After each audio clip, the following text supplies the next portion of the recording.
열왕기상 5장 6절부터 18절의 말씀. 자,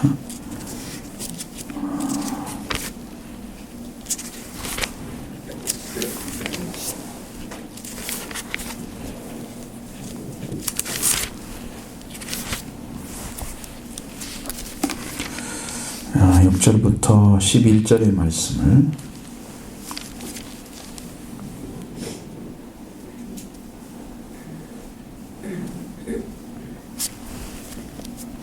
하겠습니다. 당신은 명령을 내려 나를 위하여 레바논에서 백향목을 베어내게 하소서. 내 종과 당신의 종이 함께 할 것이요 또 내가 당신의 모든 말씀대로 당신의 종의 싹스를 당신에게 드리리이다. 당신도 알거니와 우리 중에는 시돈 사람처럼 벌목을 잘하는 자가 없나이다.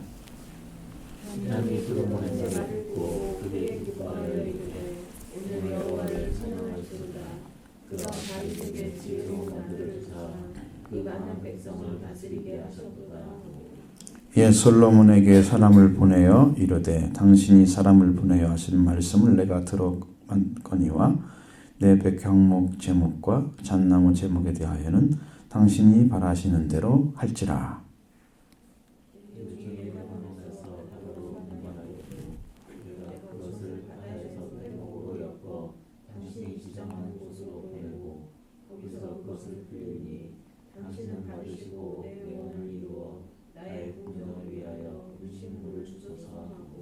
솔로몬의 모든 원대로 백향목 제목과 잣나무 제목을 주매.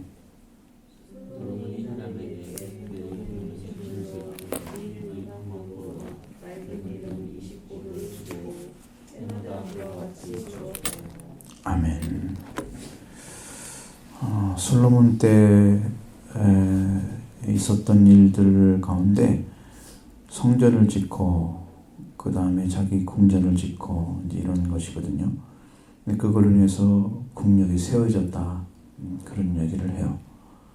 여기를 보면 그걸 알 수 있어요. 왜 솔로몬 왕국이 그렇게 점점 내리막길을 걸어갔는가 하는 모습을 보여줍니다. 6절의 말씀처럼 이제 두로왕 히람에게 이렇게 당신이 명령을 내려서 백향목에서 레바논에서 백향목을 내어오게 하려고 그리고 당신들에게 싹을 주겠다고 약속을 하죠. 말씀한 대로. 그러니까 히람은 솔로몬이 이렇게 해주기만 하면 자기 나라에는 엄청난 이익이 떨어지거든요. 그러니까 히람은 솔로몬의 이것을 너무나 기뻐한 거예요. 합당한 것으로 여기고 기뻐하게 된 거예요. 백향목이나 잣나무는 그런 것들은 얼마든지 될 수가 있어요. 길러져 있기 때문에. 그러니까 이미 이제 상인으로 제목 같은 것을 지원할 경우에는 우리가 그냥 대충 계산만 해도 절대로 손해나지 않는 장사라는 거죠. 솔로몬은 이제 그 히람의 약속 따라 호의적인 태도에 참 좋은 모습으로 보고 있어요. 그러니까 나의 성전을 짓는 것이야말로 하나님의 목적인데, 그것이 이제 하나님의 방법과 뜻대로 하는 것하고 그렇지 않고 자기 뜻과 목적대로 하는 거하고 다르죠. 다른 방식이에요. 히람이 적극적으로 이제 협조만 해주면은 자신의 희망이 이루어질 것을 알고 기뻐한 것입니다. 그러니까 여러분도 이제 교회들이 많이 그렇게 하는데 이제 자기는 수중에는 돈이 별로 없는데 다른 데서 이렇게 많이 지원을 받게 돼가지고 교회가 아니고 빌려서 많이 빌려가지고 그것도 또 관공서에서 지원해준 돈을 갖다가 자기 교회 이름으로 지어놓고 막 이런 거 많이 해요. 그리고 이제 큰일 했다고 생각하는 거죠. 또 어떤 교회는 너무 무리해서 짓기도 하고 그거 다 위상이잖아요. 너무 큰 돈을 감당도 못할 돈을 갖다가 이렇게 하면 위상이죠. 솔로몬도 여기 지금 성전이 옛날에 하나님 주셨던 그 출애굽기에 나와 있는 말씀에 나와 있는 것들 그걸 질 수 있는 정도라면 또 굉장히 큰 모습이에요. 네, 그것보다 더 크게 지었습니다. 그래서 이렇게 문의를 하는 거죠. 선별받은 백성이로서 다스려야 할 이스라엘 백성들이 있었죠. 이제 이방인 두루 왕을 의지해 가지고 그 성전을 지어가고 있는 모습이 온전하게 기뻐할 수 있는 일은 아니다. 하나님이 기뻐할 일은 아니다. 그렇죠? 그런 자에게 참된 기쁨이 이루어지는 것은 아니죠. 하나님의 뜻을 중심으로 해서 이렇게 일을 해야 되는데 인간적인 소원을 가지고 그것이 이제 기쁨이 되면 그런 인간적인 소원이 이루어진 상태로 그 신앙생활을 하게 되면 그 사람은 언젠가는 변질됩니다. 그러면 변질되면 그것이 신앙이 재앙이 되는 거예요.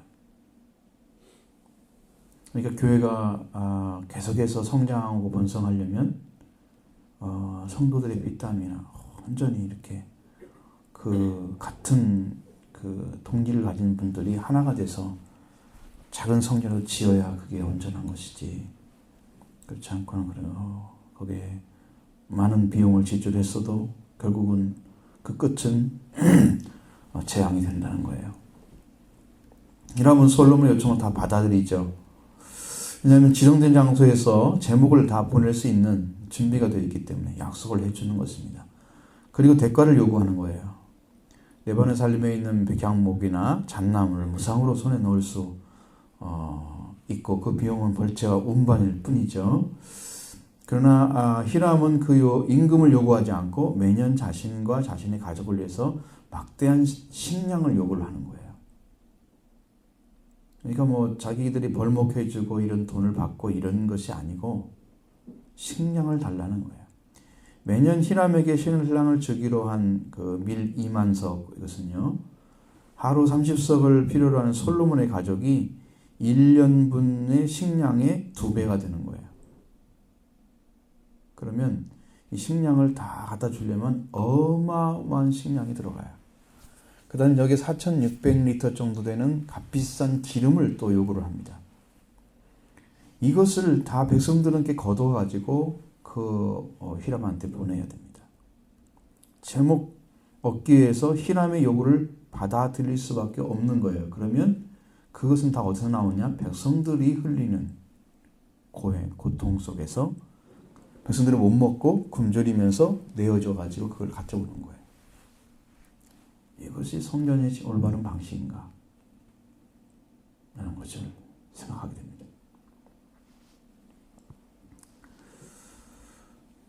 그래서 이제 고열을 짜내는 것이죠. 백성들이 이걸 때문에 나중에 이스라엘의 분열과 멸망 원인을 가져다 주는 그런 역사가 이제 12장에 넘어가면 그게 나오고 있습니다.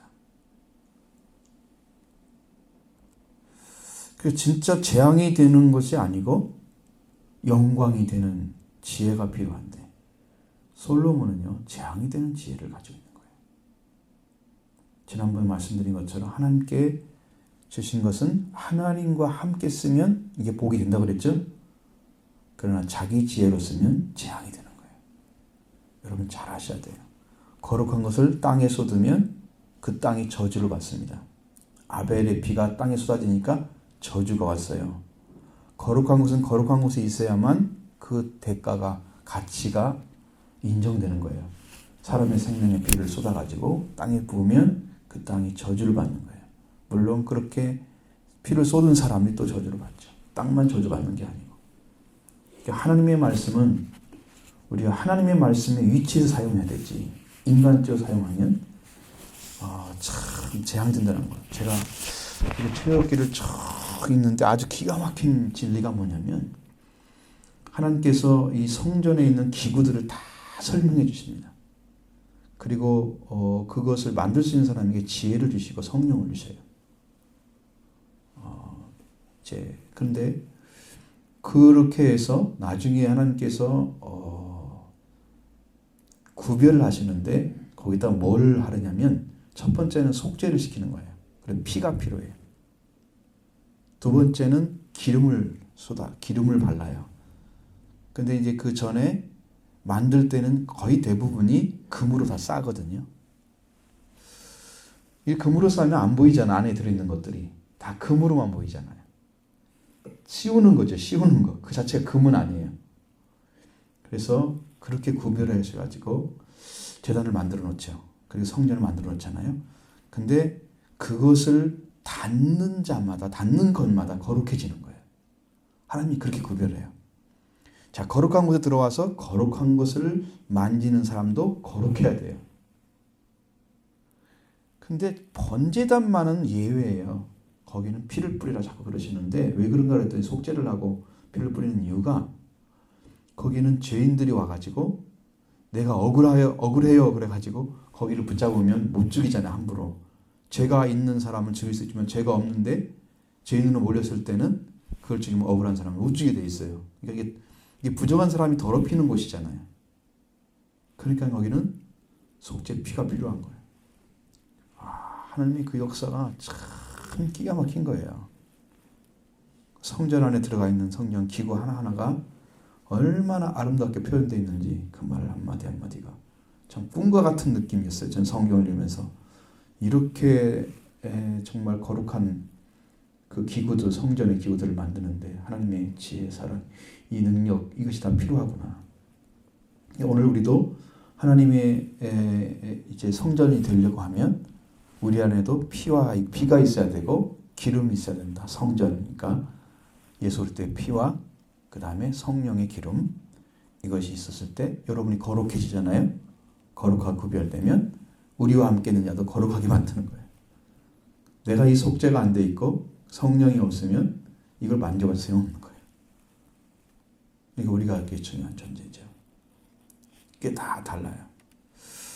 그래서 솔로몬이 그걸 잘했어야 되거든요. 지금 지혜를 가지고 하나님을 필요한 일만 해드리면 이 지혜를 사용하셔서 하나님의 영광을 크게 나타낼 거거든요. 그런 많은 사람들이 솔로몬을 통해서 하나님을 소개받는 거죠. 내가 하나님을 잘 알고 있다고 하면 내가 이만큼 하나님을 알고 있다라고 나를 자랑해야 되겠어요? 아니면 하나님을 전해야 되겠어요? 하나님 것을 하나님께 사용하는 것은 하나님을 전해주는 거예요. 많은 분들은 헷갈리죠. 은혜 받고 깨닫게 되면 막 이걸 가지고 자기를 드러내는 일을. 처음에는 안 그러는 사람이 많은데 시간이 지나면서 이게 변질되더라고요. 솔로몬도 처음에는 그런 일이 아닐 것 같은데 시간이 가면서 변질되어 가는 것이죠. 이 나라가 분열되지 않고 나중에까지도 하나님을 잘 믿었다고 하는 그 증거가 성경에 나와 있다면 우리들이 솔로몬에 대해서 이렇게 비판적인 눈으로 볼 필요가 없어요. 그런데 결론이 그렇게 나오잖아요. 결론이. 그러면 삶이 그렇게 되었다는 거잖아요. 삶이. 그래서 결론이 나오는 거예요. 우리가 어느 날 순간에 막 변질 확 되는 게 아니고요. 삶을 그렇게 살아가다가 조금씩 깨져서 변질되는 거예요. 신앙은. 그러니까 솔로몬의 삶을 우리가 정확히 보고 우리의 삶도 밝게 바라봐야 되는 거죠. 이 부분이 아주 그게 필요한 겁니다. 그 다음에 보십시오. 5장 12절부터 14절. 여호와께서 그의 말씀대로 솔로몬에게 지혜를 주신 거로 히람과 솔로몬이 친목하여 두 사람이 함께 약조를 맺었더라.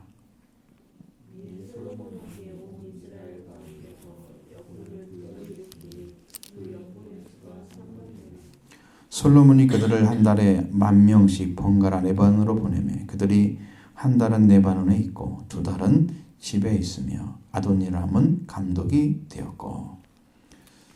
이렇게 말씀 보면 하나님께서 지혜를 주셨더라 분명히 그랬죠. 여호와께서 말씀하신 데 솔로몬이 지혜를 주셨어요. 그것이 하나님의 지혜가 되면 엄청나게 쓰임받는 거고요. 그것이 이제 인간의 지혜로 사용되면 재앙이 되는 거고요. 자, 하나님은 분명히 솔로몬에게 약속하신 말씀을 충실히 이룹니다. 하나님께서 지혜를 구했으니 지혜를 주신다고 그랬죠. 우리가 하나님의 말씀 안에 들어가면 지혜는 예수 그리스도가 지혜예요. 실제로 보면은 하나님 자신도 지혜고요. 하나님 걸 가지고 온 예수님도 지혜입니다. 그냥 그를 받는 거예요. 원래 이 지혜를 가지고 솔로몬이 깨달은 말씀들이 잠언서잖아요. 그러니까 거기 보면 정말 참된 이치들이 잘 기록되어 있습니다. 하나님 말씀이 임하여 온 거죠. 그거는 하나님의 사랑을 받는 자들도 있고 성령 받는 것에도 설명되어 있습니다. 그것이 그 안에 잠언서 안에 전혀 없을 것 같지만 나옵니다. 그것이 하나님 안에 있는 것들이 많이 들어있어요. 그러니까 분명히 말씀 받으면 좀 맞아요. 하나님 주신 말씀 지혜를 가진 자가 맞습니다. 솔로몬이 약속하실 때 네가 만일 내 아버지 다윗과 같이 행한 것 같이 내 길을 행하고 내 법도와 명령을 지켜 행하면 내가 또 네 날을 길게 하리라 이렇게 말씀하시잖아요. 자, 솔로몬의 지혜가 그 자신의 것이 아니고 하나님의 뜻에 따라서 행하도록 하시는 말씀이죠. 왜냐하면 그 지혜를 주는데 그 지혜를 어떻게 사용해야 되느냐? 하나님이 주신 법도와 명령을 지켜 행하는 데 사용해야 돼. 그럼 아무 문제가 안 생겨요. 그것은 하나님의 복이 임하여 오시는 거. 우리가 네 날이 길리라 이것은 이제 장수하는 거잖아요. 장수는 성경에 복으로 나와 있어요. 복으로 나와 있습니다. 네 날이 길리라. 그렇죠? 내 부모를 공경하라. 거기도 나와 있잖아요. 그러니까 복이거든요. 이것은. 그러니까 이것은 어디에 약속되어 있느냐? 하나님의 법도와 명령이에요. 계명과 명령 똑같은 것입니다. 하나님 말씀하시는 것들이에요. 그것이 하나님의 뜻을 따라 행하면 그렇게 될 것이다 말씀하시는 거고요. 그걸 따르지 않으면 그 다음 하나님 책임지지 않는 것입니다. 그래서 그는 하나님으로부터 받은 지혜를 기뻐했는데 하나님의 규례와 명령을 진실하게 따르고자 하는데 사용하지 않았다는 거예요.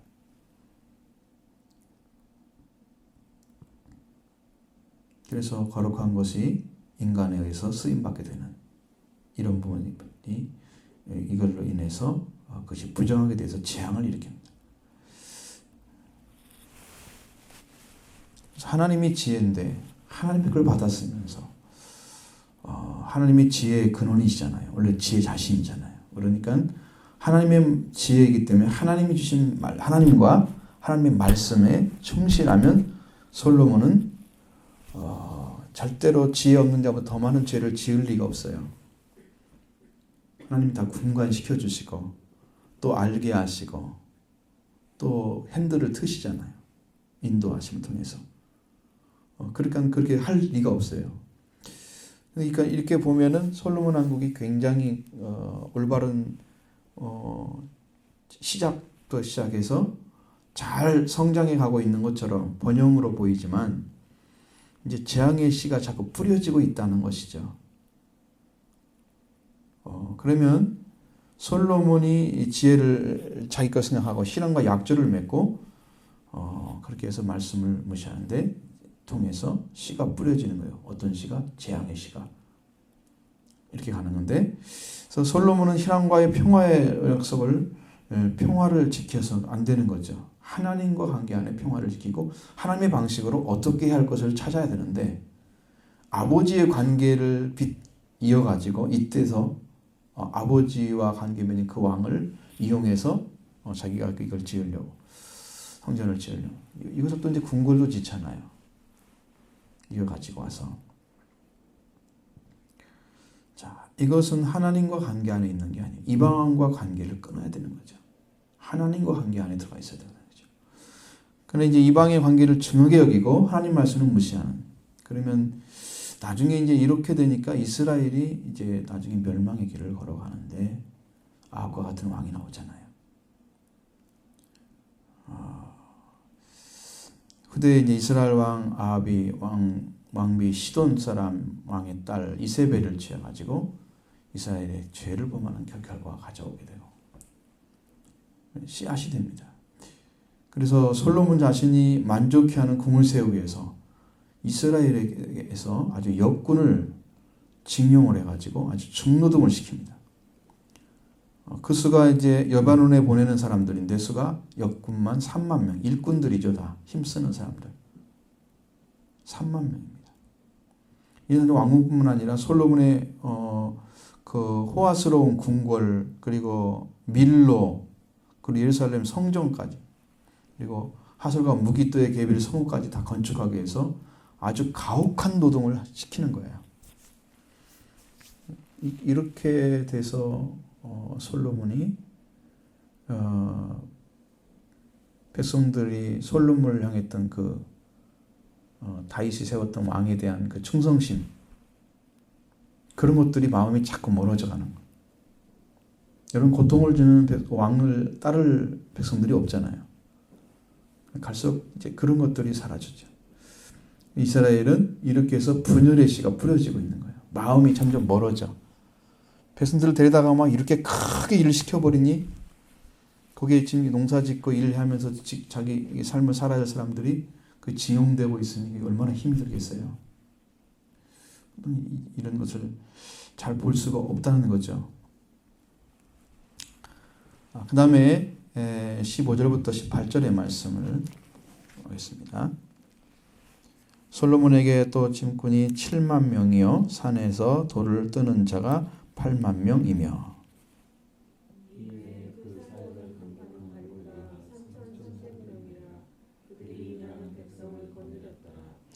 이에 왕이 명령을 내려 크고 귀한 돌을 떠다가 다듬어서 성전의 기초석으로 놓게 하매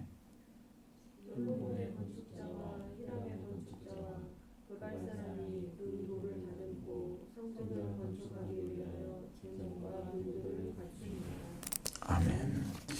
자, 이것은 인간의 손에 의해서 준비가 이제 이루어지고 있는 모습을 보여줍니다. 솔로몬에게 노무자, 이제 일꾼이죠. 이게 몇 명이나 되어 그랬어요? 7만 명. 짐꾼이 7만 명. 짐을 운반하는 사람. 짐꾼이 7만 명이고 산에서 돌을 뜨는 자가 8만 명이라고 그랬어요.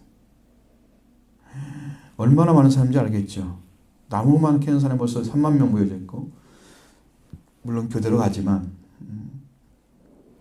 그의 공사 감독을 하는 사람이 3,300명이 있었어요.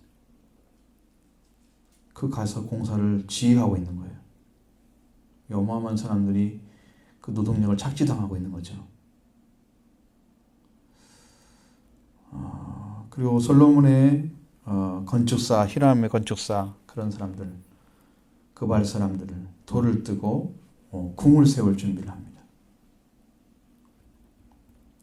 이렇게 해서 이제 여호와의 궁을 건축하기 위해서 많은 사람들이 선발된 기술자들을 사용하죠. 근데 성경에 여기 나와 있는 사람들 외에 여기서는 이제 이스라엘에서 데려간 사람들이잖아요. 거기에 있는 기술자는 또 얼마인지 모르잖아요. 그러니 얼마나 많은 사람들이 거기에 부족해서 우리 현대처럼 뭐 기술이 있어서 그냥 톱이나 이런 거 가지고 그냥 쓸어버릴 수 있는 것도 아니고 다 일일이 손으로 다 해야 하잖아요. 이게. 그러니 얼마나 많은 사람들이 그 일을 해야 되겠어요.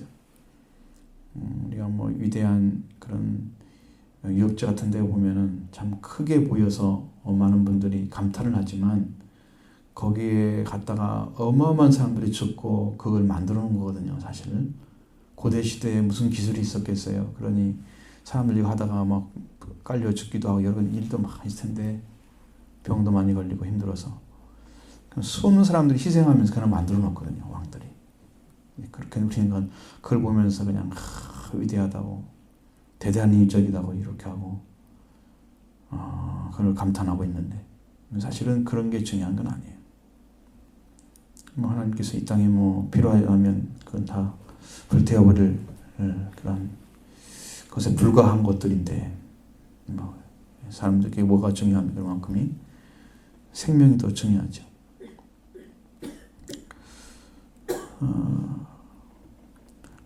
그래서 여호와의 궁의 건축은 착착 진행되고 있었고 솔로몬은 아마 굉장히 좋았을 것입니다. 일이 진행되고 있으니까 내 원하는 대로 되고 있다. 여호와의 궁 많은 인재를 내서 지어지는 것이 아니고 마음이 다른 자들이 협조해서 지어지는 것도 아니고 뛰어난 기술자들이나 뭐 또 석재를 다루는 사람들이나 이런 목재한 것도 아니에요. 뭐 오늘날 우리들이 짓는 교회는 좀 다르죠. 그때 성전의 모습은 아니기 때문에. 그리고 다른 기술들도 좀 들어오죠.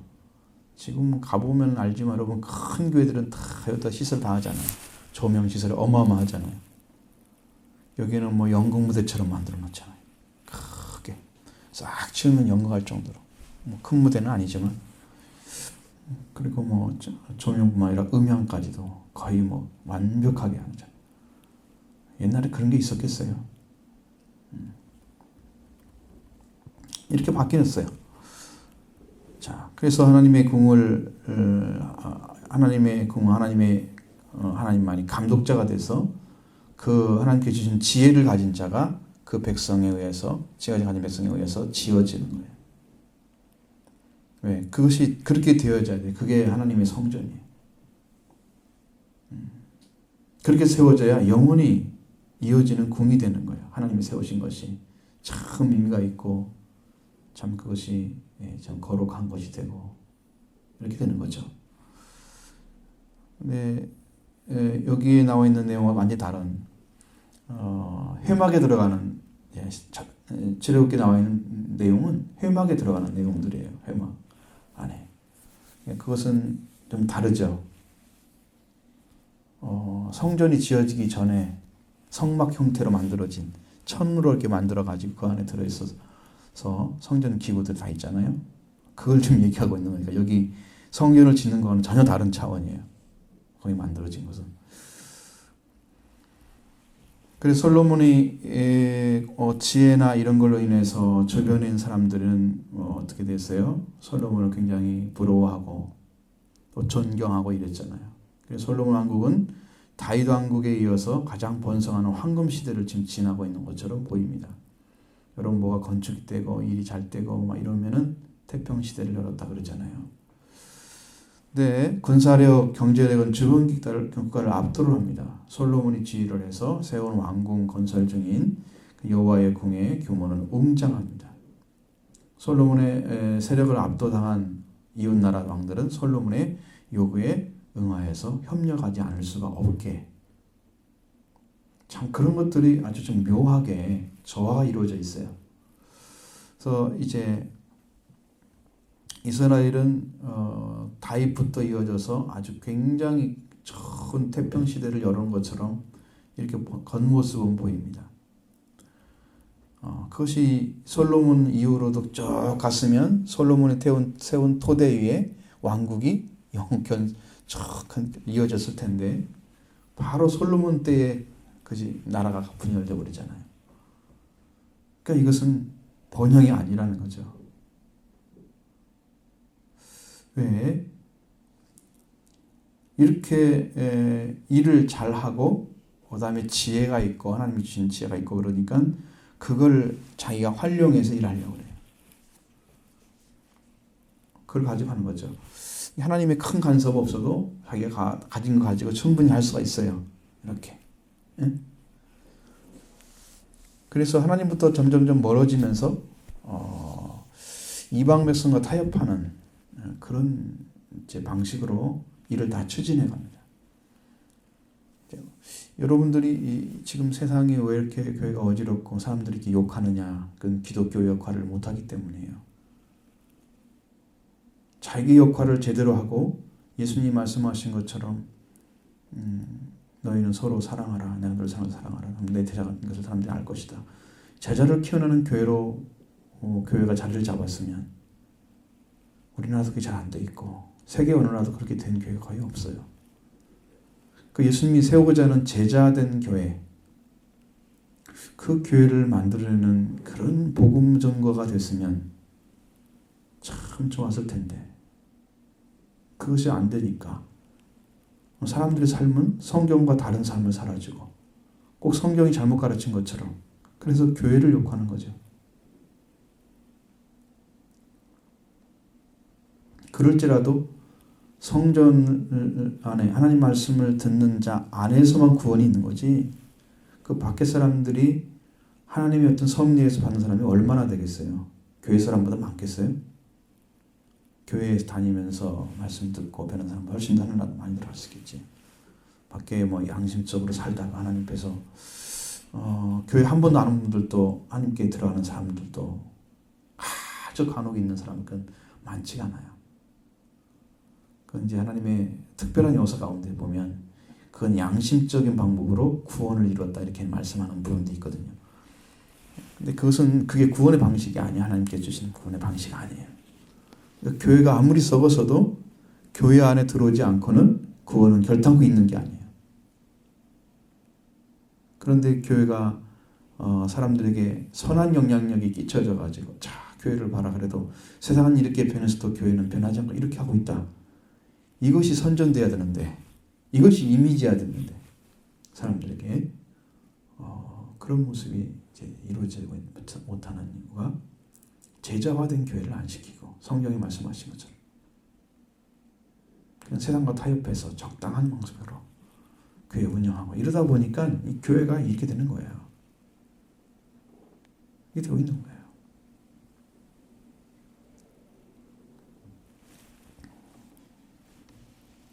많이 들어와서 교회 안에 있어도 그 주님의 제자로서 삶을 안 살아주면 그것이 얼마나 하나님 영광을 나타나겠어요.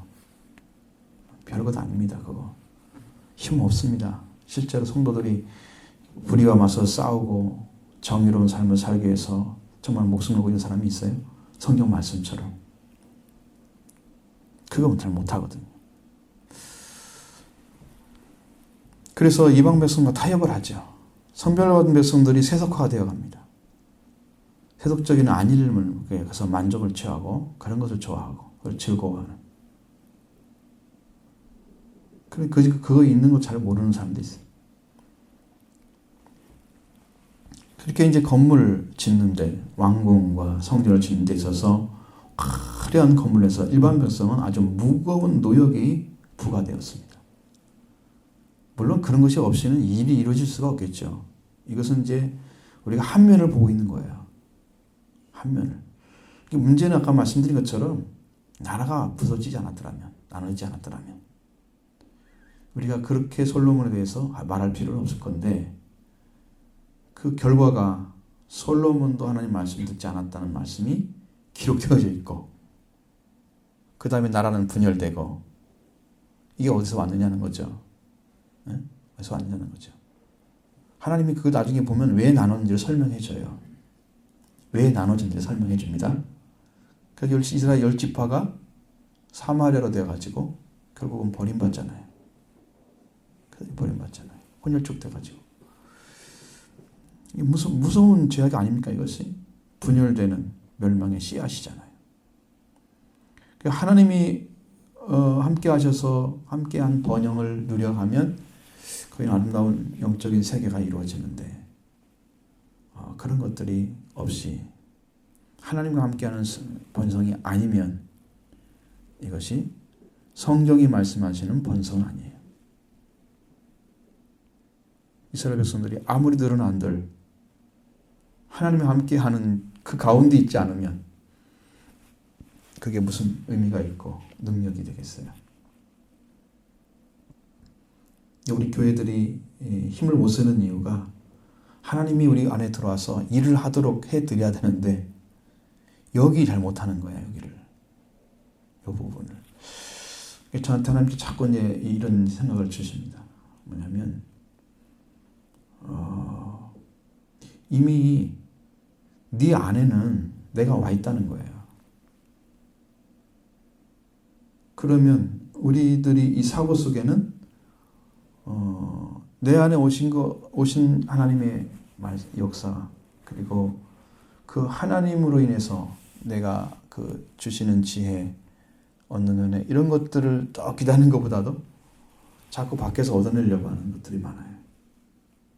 또 새로운 것, 또 새로운 것. 근데 성경 안에 들어보면 알지만 하나님 안에만 새 것이 있습니다.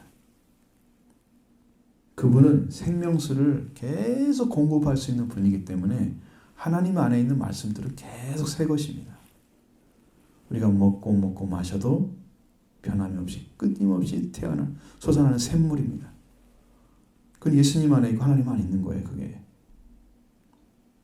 그걸 가지고 살면 우리가 목마르지 않고 배고프지 않고 영적인 충만한 가운데 살 수가 있는데 그분 의지하지 않고 새로운 것이 하늘에서 와야 될 것처럼 생각을 해요. 이게 열어질까 안 열릴까요? 말씀이. 안 열어지면 이렇게 가면 말씀이 열어지는 방식은 여러분이 오신 예수님을 여러분이 영접하는 주님을 인정해 드리는 거예요. 인정해 드리는 거예요. 얼마만큼 주님이 내 안에서 일하시고 역사하시까지 여러분이 인정하고 의지해 드리는 거예요. 그걸 믿어 드리는 거예요. 철저하게. 주님이 그 사실만 하나만 해도 기뻐하세요.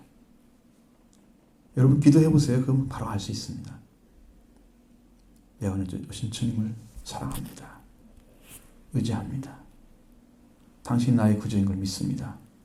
고백해 보세요. 하나님 얼마나 기뻐하시는지. 영접을 해놓고 그분이 여러분을 구원의 길로 인도하도록 일하시는데 협조하지 않고 있는 거예요. 믿어드리지 않는 것은. 자꾸 이제 눈을 뜨게 만드는 그런 일들 하나님 하시고 계시는 거죠.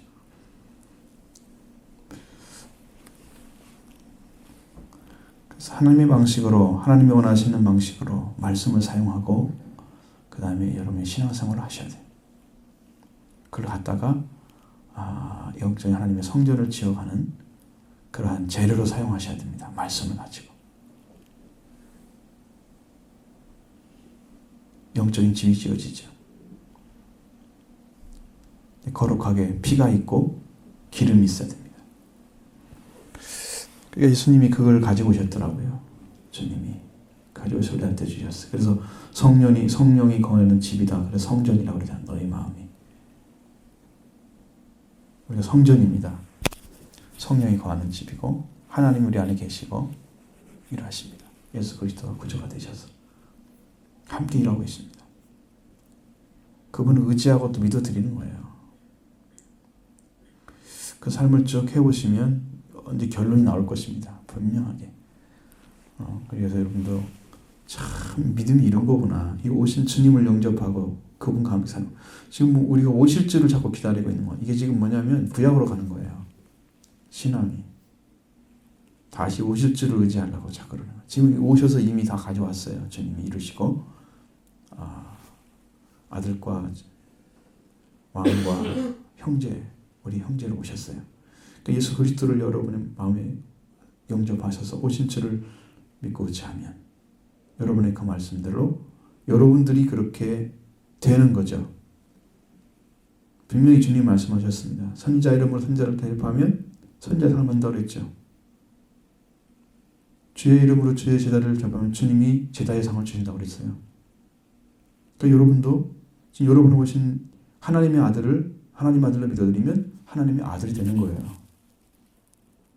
자녀의 자녀. 나를 보낸 자를 영접하는 자는 나를 영접한 것이다. 어린아이를 내 이름으로 영접하면 나를 영접한 거다 그랬죠. 그러면 나를 보내신 자를 영접하는 방법이에요. 예수님이 나를 영접하는 거자는 나를 보내신 자를 영접하는 거다. 이렇게 되어 있잖아요. 연결이. 그러니까 어린아이 하나를 통해서 하나님을 영접하는 그렇게 되는 거예요. 연결이. 여러분 안에 그렇게 오신 주님, 구주로 생명의 주로 오신 주님을 인정하고 받아들여서 여러분 그분과 함께 걸어가기 바랍니다. 신실한 믿음 가지세요. 의지하고 신실하게 의지하고 그분을 가져가셔야 됩니다. 분명하게 여러분을 지도하실 것입니다. 다른 사람의 기름 부음이 필요 없어요. 다른 방법이 필요 없는 거예요. 성령을 받은 사람들은요 가르칠 필요가 없어요. 성령에서 보면 이미 기름 부음을 받은 자는요 스승이 성령이세요. 성령이 스승되셔서 이를 가르치기 때문에 다른 이가 우리를 가르칠 이유가 없어요. 성부, 성자, 성령 하나님께 가르치면 되죠. 물론 천사를 통해 가르칠 수도 있고 그건 하나님의 역사 가운데 있는 거니까 그 외에는 가르치지 않는 거예요. 성경이 그렇게 올바르게 길을 간 분들이 그런 삶을 살아왔어요. 우리가 가져야 될지는 하나님 주신 것들을 어떻게 살아가느냐 이것이 이제 지혜로운 삶을 추구하는 방식입니다.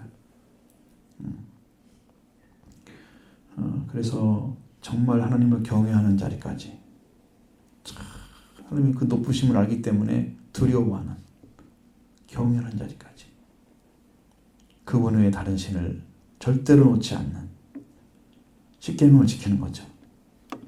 두려워한다는 것은, 하나님을 두려워한다는 것은 다른 신이 있는 거예요. 하나님 외에.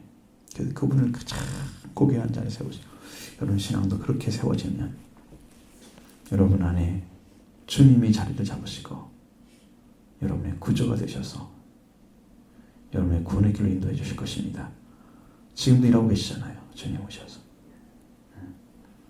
기도할 때마다 해보십시오. 의지하고 인정이 되십시오. 그래야지 여러분의 신앙이 안에서 밖을 볼 수 있는 신앙으로 위치가 바뀌어지는 거예요. 위치가 바뀌어지는 거예요. 여러분이 찾아가는 게 아니고 오신 주님이 우리를 인도해 주는 것입니다. 응? 우리가 찾아가는 건 불안전하잖아요. 근데 오신 주님 우리를 인도하면 안전한 길로, 아버지께 가는 길에 예수님이니까 예수님과 함께 걸어가면 우리는 그냥 그 목표에 도달할 수 있습니다. 주님이 그렇게 여러분을 인도하셔서 승리의 길을, 그리고 마지막에 참으로 예수 믿고 구원받은 그 은총을 얼마나 찬송할 수 있는 이 영광의 자리까지 다 들어가게 될 것입니다. 이런 축복 속에 승리하기 바랍니다.